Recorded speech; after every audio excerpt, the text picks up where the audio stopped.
Hello everyone, good morning and welcome to our channel अब पढ़ेगा India. तो आज है 29 सितंबर और आज के करेंट अफेयर के जितने भी मोस्ट इम्पॉर्टेंट क्वेश्चन इस वीडियो में डिस्कस करेंगे। तो अगर आप चैनल पर नए हैं तो प्लीज़ चैनल को सब्सक्राइब कर लीजिए, बेल आइकन प्रेस कर लीजिए ताकि आने वाले नए नोटिफिकेशन आप तक पहुंच सके। इस वीडियो के सभी क्वेश्चन सिलेक्टेड और अच्छे लेवल के हैं जो कि आपके एग्जाम्स के लिए काफ़ी इंपॉर्टेंट हो सकते हैं। तो चलिए शुरू करते हैं आज के इस वीडियो का फर्स्ट क्वेश्चन। वीडियो पसंद आता हो तो वीडियो को शेयर ज़रूर कीजिएगा। आज का पहला क्वेश्चन है, हाल ही में भारत ने 2021 के तीरंदाजी विश्व चैंपियनशिप में कितने रजत पदक जीते हैं? तो इसका राइट आंसर होगा ऑप्शन डी 3। 2021 के तीरंदाजी विश्व चैंपियनशिप में भारत ने 3 रजत पदक जीते हैं और इस टूर्नामेंट को आयोजित किया गया था अमेरिका के साउथ डकोटा के यंग कटन में। 2021 का विश्व तीरंदाजी चैंपियनशिप था।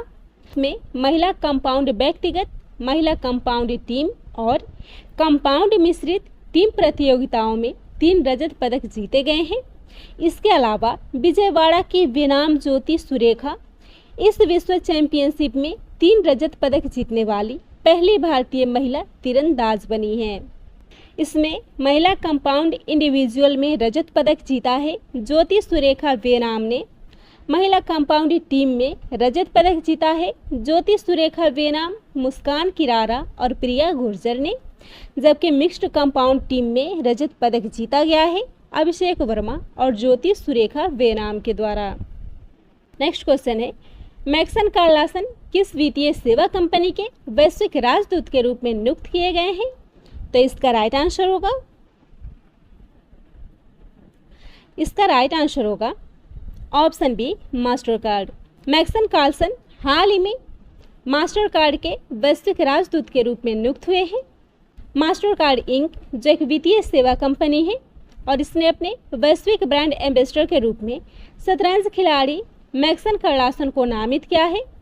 मास्टरकार्ड जिसका मुख्यालय है न्यूयॉर्क संयुक्त राज्य अमेरिका में और इसके अध्यक्ष हैं माइकल मीबैक। अगला क्वेश्चन है, 2021 के शांति स्वरूप भटनागर पुरस्कार के विजेताओं की हाल ही में घोषणा हुई है। इसमें भौतिकी की श्रेणी में यह पुरस्कार किसे प्रदान किया गया है? तो इसका राइट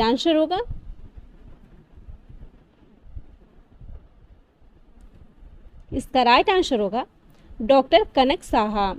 डॉक्टर कनक साहा को हाल ही में भौतिकी की श्रेणी में 2021 के शांति स्वरूप भटनागर पुरस्कार से सम्मानित किया गया है। इस पुरस्कार को प्रत्येक वर्ष CSIR के द्वारा 45 वर्ष से कम आयु के वैज्ञानिकों को दिया जाता है जो कि जीव विज्ञान, रसायन विज्ञान, गणित, भौतिकी, चिकित्सा, इंजीनियरिंग और पृथ्वी, वायुमंडल, महासागर और ग्रह विज्ञान के वैज्ञानिकों को इसमें शामिल किया जाता है। इस पुरस्कार में 5 लाख रुपए का नगद पुरस्कार शामिल होता है और इस बार यह पुरस्कार 11 वैज्ञानिकों को प्रदान किया गया है जिसमें शामिल है जैविक विज्ञान की श्रेणी में यह पुरस्कार मिला है डॉक्टर अरुण कुमार शुक्ला और डॉक्टर अमित सिंह को। रासायनिक विज्ञान श्रेणी में यह पुरस्कार मिला है डॉक्टर कनिष्क विश्वास और डॉक्टर टी गोविंद राजू को। पृथ्वी, वायुमंडल, महासागर और ग्रह विज्ञान श्रेणी में यह पुरस्कार डॉक्टर विनोय कुमार सैकिया और इंजीनियरिंग विज्ञान की श्रेणी में यह पुरस्कार डॉक्टर देवदीप मुखोपाध्याय को मिला है। गणित विज्ञान की श्रेणी में यह पुरस्कार डॉक्टर अनीश घोष और डॉक्टर साकेत सौरभ को मिला है। जबकि चिकित्सीय विज्ञान की श्रेणी में यह पुरस्कार जीनम पनियामकल और डॉक्टर रोहित श्रीवास्तव को मिला है। जबकि भौतिकी के क्षेत्र में यह पुरस्कार डॉक्टर कनक साहा को दिया गया है। अगला क्वेश्चन है, विश्व रेबीज दिवस हाल ही में कब मनाया गया है? तो इस दिवस को मनाया गया है 28 सितंबर को। इसका राइट आंसर होगा ऑप्शन ए 28 सितंबर। यह दिवस प्रतिवर्ष 28 सितंबर को मनाया जाता है जिसका उद्देश्य है मनुष्य और जानवरों पर रेबीज के प्रभाव को कम करना, इसके लिए जागरूकता बढ़ाना, बीमारी को रोकना और रेबीज को नियंत्रित करने के प्रयासों के बारे में जागरूकता फैलाना। 2021 में विश्व रेबीज दिवस का यह 15वां संस्करण है और इस बार का थीम है रेबीज फैक्ट्स नॉट फियर। यह दिन फ्रांसीसी रसायनज्ञ और सूक्ष्म जीव विज्ञानी लुइस पास्चर की पुण्यतिथि के रूप में मनाया जाता है, जिन्होंने पहली रेबीज वैक्सीन की खोज की थी। रेबीज के लिए वैश्विक गठबंधन कार्यकारी निदेशक है लुई नेल। इसकी स्थापना हुई थी 2009 में और इसका मुख्यालय है मैनहट्टन, कैंसास, संयुक्त राज्य अमेरिका। इसी के साथ 28 सितंबर को एक और दिवस मनाया गया है, सूचना तक सार्वभौमिक पहुंच के लिए अंतर्राष्ट्रीय दिवस, यानी कि international day for the universal access to information. आमतौर पर सूचना तक पहुंच दिवस के रूप में इसे जाना जाता है। यह हर साल 28 सितंबर को विश्व स्तर पर मनाया जाता है। सूचना तक सार्वभौमिक पहुंच का अर्थ होता है सभी को स्वस्थ और समावेशी ज्ञान समाजों के लिए जानकारी मांगने, प्राप्त करने और प्रदान करने का अधिकार देना। अगला क्वेश्चन है, नेशनल कैडेट कॉर्प्स यानी कि एनसीसी के महानिदेशक के रूप में हाल ही में कौन नियुक्त हुए हैं? तो एनसीसी के महानिदेशक बने हैं जनरल गुरबीर पाल सिंह। हाल ही में गुरबीर पाल सिंह एनसीसी के महानिदेशक के रूप में नियुक्त हुए हैं। तो लेफ्टिनेंट जनरल गुरबीर पाल सिंह ने राष्ट्रीय कैडेट कोर यानी कि नेशनल कैडेट कॉर्प्स के 34वें महानिदेशक के रूप में कार्यभार संभाला है।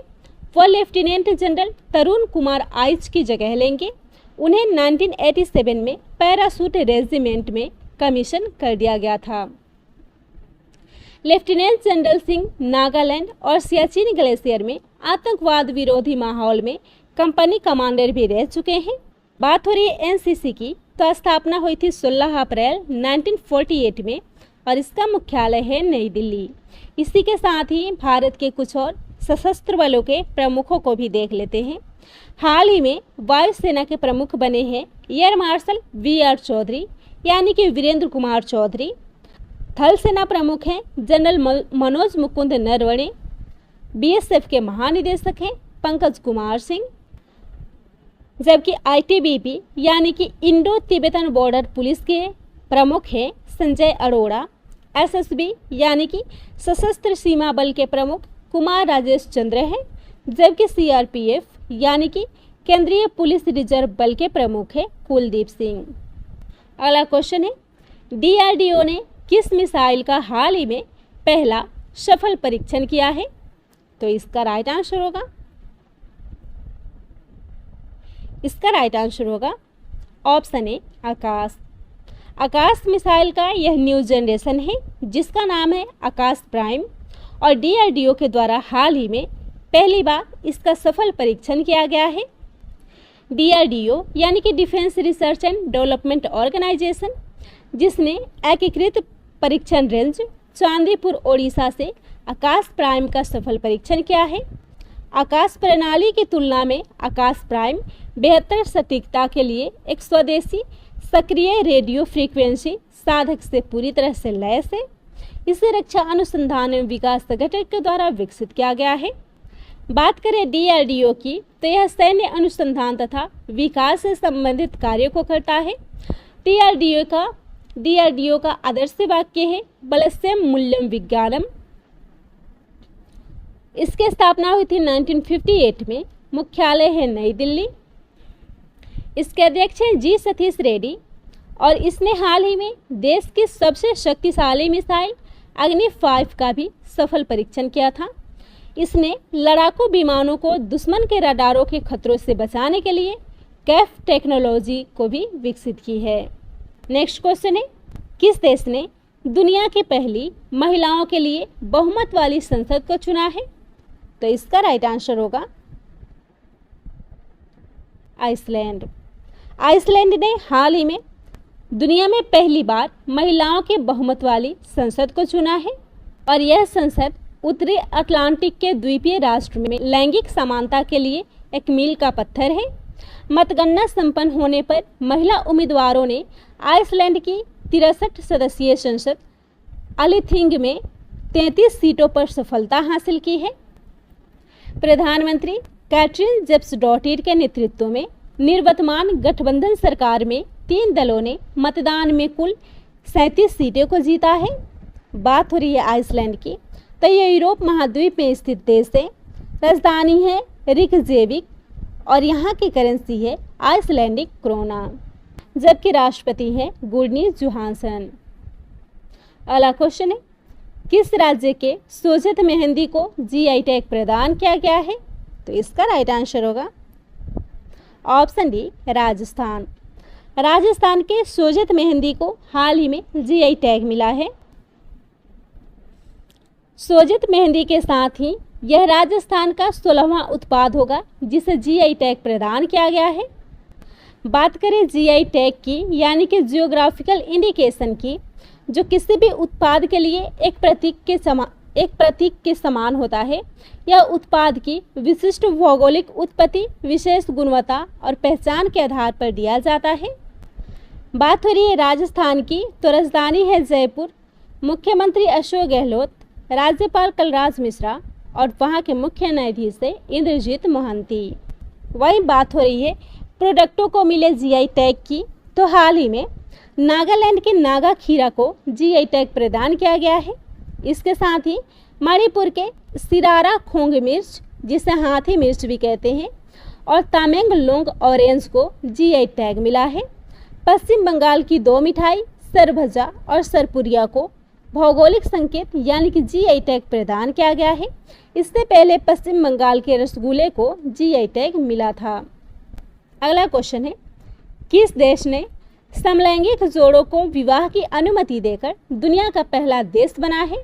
इसका राइट आंसर होगा ऑप्शन बी स्विट्जरलैंड। स्विट्जरलैंड जो वहाँ पे समलैंगिक जोड़ों को विवाह की अनुमति देने वाला दुनिया का पहला देश बना है, जिसने समलैंगिक जोड़ों के विवाह की अनुमति प्रदान की है। 64.1% मतदाताओं ने इस फैसले का समर्थन किया है और अपना मत भी इसी आधार पर दिया है। इससे पहले 2007 में स्विट्जरलैंड द्वारा समलैंगिक लोगों को साथ रहने का अधिकार दिया गया था। ऐसे में अब उसी कड़ी में समलैंगिक लोगों को और ज़्यादा अधिकार देते हुए विवाह की अनुमति प्रदान की गई है। बात हो रही है स्विट्जरलैंड की, तो राजधानी है बर्न, करेंसी है स्विस फ्रैंक और राष्ट्रपति हैं गाय परमेलिन। अगला क्वेश्चन है, स्वास्थ्य देखभाल आपके द्वार योजना यानी कि health care scheme at your door step को किस राज्य की सरकार ने शुरू किया है? इसका राइट आंसर होगा ऑप्शन डी तमिलनाडु। तमिलनाडु राज्य सरकार ने स्वास्थ्य देखभाल आपके द्वार नाम से एक योजना की शुरुआत की है और इस योजना के तहत सरकार द्वारा लोगों के द्वार तक जाकर मेडिकल सेवाएं प्रदान की जाएंगी। यह योजना राज्य भर के मरीजों को एक मोबाइल एप्लीकेशन के माध्यम से ऑनलाइन चिकित्सा परामर्श भी प्रदान करने के लिए शुरू की गई है। साथ ही वर्तमान महामारी स्थितियों में राज्य भर में सभी के लिए सुरक्षित और अच्छा स्वास्थ्य बनाए रखने में भी यह योगदान करेगा। बात हो रही है तमिलनाडु की, तो राजधानी है चेन्नई। मुख्यमंत्री है एम स्टालिन यानी कि मुथुवेल करुणानिधि स्टालिन। राज्यपाल है आर एन रवि। विधानसभा सीट है 235, राज्यसभा सीट है 18 और लोकसभा सीट है 39। हाई कोर्ट है मद्रास हाई कोर्ट और तमिलनाडु के मुख्य न्यायाधीश है संजीव बनर्जी। अगला क्वेश्चन है, इटली ने हाल ही में भारत के किस कोरोना वैक्सीन को मान्यता दी है? इसका राइट आंसर होगा ऑप्शन बी कोविशील्ड।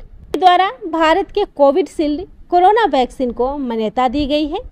इस टीके को विकसित करने में ऑक्सफोर्ड यूनिवर्सिटी और एस्ट्राजेनेका ने सहयोग किया है, जिसे सीरम इंस्टीट्यूट ऑफ इंडिया के द्वारा तैयार किया गया है। इटली जो यूरोप महाद्वीप के दक्षिण में स्थित एक देश है, जिसके मुख्य भूमि एक प्रायद्वीपीय है। इटली के उत्तर में आल्प्स पर्वतमाला, जिसमें फ्रांस, स्विट्जरलैंड, ऑस्ट्रिया तथा स्लोवेनिया की सीमाएं आकर लगती है। राजधानी है रोम। प्रधानमंत्री मारियो द्रागी, राष्ट्रपति सर्जियो मैट्टारेला और करेंसी है यूरो। अगला क्वेश्चन है, किसकी लिखी हुई पुस्तक my life in full work family and our future launch की गई है? इसका राइट आंसर होगा ऑप्शन ए इंदिरा नूई। इंदिरा नूई ने हाल ही में एक पुस्तक लॉन्च की है जिसका नाम है my life in full, work family and our future. और इंदिरा नूई की यह पुस्तक 313 पृष्ठों वाली है, जो इनके अमेरिका में बसने, बोर्ड रूम में बातचीत करने, काम और साथ ही पारिवारिक जीवन को संतुलित करने तथा महामारी के अपने अनुभवों से भरे हुए हैं। अगला क्वेश्चन है, किस आईआईटी संस्थान ने quantum technology centre of excellence की स्थापना की है? इसका राइट आंसर होगा option C IIT Delhi. IIT Delhi ने quantum technology centre of excellence की स्थापना की है। तो आईआईटी दिल्ली ने हाल ही में quantum technology centre of excellence की स्थापना की है, जो अनुसंधान गतिविधियों को शुरू करने के लक्ष्य के साथ है और जो आईआईटी के संचालन, तालमेल और सुसंगतता को प्रदान करेगा। बात हो रही है आईआईटी संस्थानों की, तो हाल ही में आईआईटी हैदराबाद ने भारत का पहला जैव ईंट आधारित एक भवन को निर्मित किया है। आईआईटी मद्रास ने ऑनलाइन प्लेटफॉर्म ई सोर्स को विकसित किया है। आईआईटी मद्रास ने ई रिक्शा के लिए भारत की पहली स्वदेशी मोटर को भी विकसित किया है। इसके अलावा आईआईटी रोपड़ ने चिकित्सा ऑक्सीजन क्षमता 3 गुना बढ़ाने के लिए एमलेक्स डिवाइस को विकसित किया है। अगला क्वेश्चन है, हाल ही में पूरी तरह सौर ऊर्जा संचालित पहला रेलवे स्टेशन कौन बना है? इसका राइट आंसर होगा option B Chennai Central. Chennai Central railway station पूरी तरह से सौर ऊर्जा संचालित पहला रेलवे स्टेशन बना है। चेन्नई सेंट्रल को आतिश थलाई पर doctor MG Ramachandran central railway station भी कहते हैं, जो भारत का पहला पूरी तरह से सौर ऊर्जा संचालित पहला रेलवे स्टेशन बना है। बात हो रही है भारतीय रेल की, तो स्थापना हुई थी 8 मई 1845 में। हेडक्वार्टर है नई दिल्ली और रेल मंत्री हैं अश्विनी वैष्णव। रेलवे बोर्ड के अध्यक्ष और सीईओ हैं सुनीत शर्मा। बात करें भारतीय रेलवे के इतिहास की, तो भारत में सबसे पहले पैसेंजर ट्रेन 1853 में मुंबई से ठाणे के बीच चलाई गई थी। वही बात करें भारतीय रेलवे से जुड़े करेंट अफेयर की, तो भारतीय रेलवे की इकाई पूर्वोत्तर सीमांत रेलवे ने हाल ही में दार्जिलिंग हिमालयन रेलवे रूट पर जंगल टी टॉय ट्रेन सफारी सेवा शुरू की है। इसके अलावा भारतीय रेलवे द्वारा देश का पहला आपात शरण स्थल पटना जंक्शन पर बनाए जाने का फैसला लिया गया है। Best energy efficient unit award से गोल्डन रॉक रेलवे वर्कशॉप, जो कि भारतीय रेलवे के दक्षिणी रेलवे जोन में स्थित है, इसे सम्मानित किया गया है। वही हाल ही में चंडीगढ़ रेलवे स्टेशन को FSSAI के द्वारा 5 स्टार ईट राइट स्टेशन का सर्टिफिकेट दिया गया है। आज का लास्ट क्वेश्चन है, किस राज्य में हल्दी की नई प्रजाति CIM पीताम्बर और केसरी को विकसित किया गया है? इसका राइट आंसर होगा ऑप्शन ए उड़ीसा। तो उड़ीसा में हल्दी की 2 नई प्रजातियों को विकसित किया गया है, जिसका नाम है CIM पीताम्बर और केसरी। बात करें CIM पीताम्बर की, तो यह केंद्रीय औषधि एवं संगंध पौधा संस्थान के द्वारा विकसित हल्दी की एक उच्च उपज वाली करक्यूमिनोइड समृद्ध किस्म है। करक्यूमिनोइड हल्दी से प्राप्त होने वाला एक पदार्थ है जिसमें कैंसर रोधी गुण, शरीर की सूजन को कम करने का गुण और एंटी एजिंग, मधुमेह रोधी और कई अन्य औषधीय गुण पाए जाते हैं। वहीं बात करें केसरी की, तो यह सर्दियों के दौरान कम तापमान और पाले के प्रति काफ़ी सहनशील होती है। यह अन्य किस्मों की तुलना में इसकी वृद्धि काफ़ी अवधि तक लंबी होती है, जो उच्च गुणवत्ता की उच्च ताज़ा प्रकंद उपज को देती है। बात हो रही है हल्दी की, तो हल्दी का पीला रंग मुख्यतः करक्यूमिन नामक एक चमकीले पीले फेनोलिक यौगिक के कारण होता है। भारत जो विश्व में हल्दी का एक प्रमुख उत्पादक और निर्यातक देश है, जो वैश्विक स्तर पर हल्दी का 80% उत्पादन करता है। वही बात करें CIMAP की, यानी कि केंद्रीय औषधीय एवं संगंध पौधा संस्थान की, जो एक वैज्ञानिक और औद्योगिक अनुसंधान परिषद है, जिसे 1955 में केंद्रीय भारतीय औषधीय पादप संगठन के रूप में स्थापित किया गया था और इसका मुख्यालय है लखनऊ, उत्तर प्रदेश। वही बात करें राष्ट्रीय वनस्पति अनुसंधान संस्थान की, तो यह 1953 में स्थापित CSIR के घटक अनुसंधान संस्थानों में से एक है और इसका भी मुख्यालय है लखनऊ, उत्तर प्रदेश। तो यह था आज के करेंट अफेयर का मोस्ट इम्पॉर्टेंट क्वेश्चन। वीडियो पसंद आता हो तो वीडियो को शेयर कीजिएगा, चैनल को सब्सक्राइब कीजिएगा।